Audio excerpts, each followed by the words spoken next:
My name is Aiken. I am the president of Pest Hunters and Humbug Lighting. I got into franchising completely on a fluke. I graduated from college and my plan was to go on to law school. When I graduated, I decided that I needed to take a little bit of a break before I went to law school.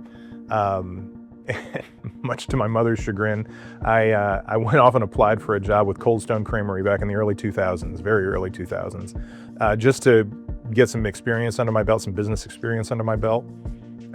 It just so happened that I became the store manager of a Cold Stone Creamery in Tallahassee, Florida, and that particular restaurant was owned by a group of gentlemen who were the area developers for Alabama, Georgia, and Florida. And I did a really good job at running that one particular location. And I got a phone call from the director of operations one day, and he said, "Hey, you're doing such a great job with the Tallahassee store. What do you think about coaching franchisees as to how to run their businesses more effectively?" And I said, "I have no idea what you're talking about, but if it means more money for me, I'm your guy." So from there, I started doing operational consulting for the franchisees in those 3 states, progressed through the ranks, eventually was hired on by Cold Stone Corporate as a regional director of operations, and that turned into now a 24-year-long career in franchising, where I've worked in both food service and home services. I was actually a franchisee myself in another system, so I've seen both sides of the fence, and candidly, I don't see myself ever leaving franchising. I think that this is this is where my home is. I love it here, and I've learned from every single person that I've worked with, both above and below me, and as well as my peer group.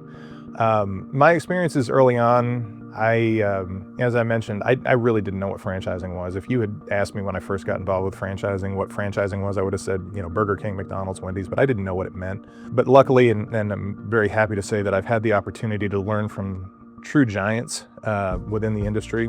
Working for Dunkin' Brands really elevated not only my knowledge base, but how to work with franchisees. And you're talking about a brand at Dunkin' that's 60 years old, and they've done things right, they've done things wrong. But again, the average tenure of a Dunkin' Brands employee is about 20 years. And so again, going back to I've had the opportunity to learn a lot from some truly amazing people throughout my career. But each one of them taught me never to take for granted the relationship that you have with a franchisee, because when a franchisee becomes part of a system, chances are very high that they have invested their life savings. And if it's not their entire life savings, it's a significant amount of money, and that is sacred. That truly is sacred. And when you look at that relationship through that lens, you realize that you're not just an advisor, you're not just a consultant, you're a trusted partner with these people, and they've put their faith and their financials in your hands. And that is something that I never, ever, ever take for granted. And that's something that I bring to every team that I'm a part of, whether it's in leadership or, just a general member of the team. I always try to impart on the people that are around me the importance of that relationship and what that means to the business owners that we're coaching. So, yeah.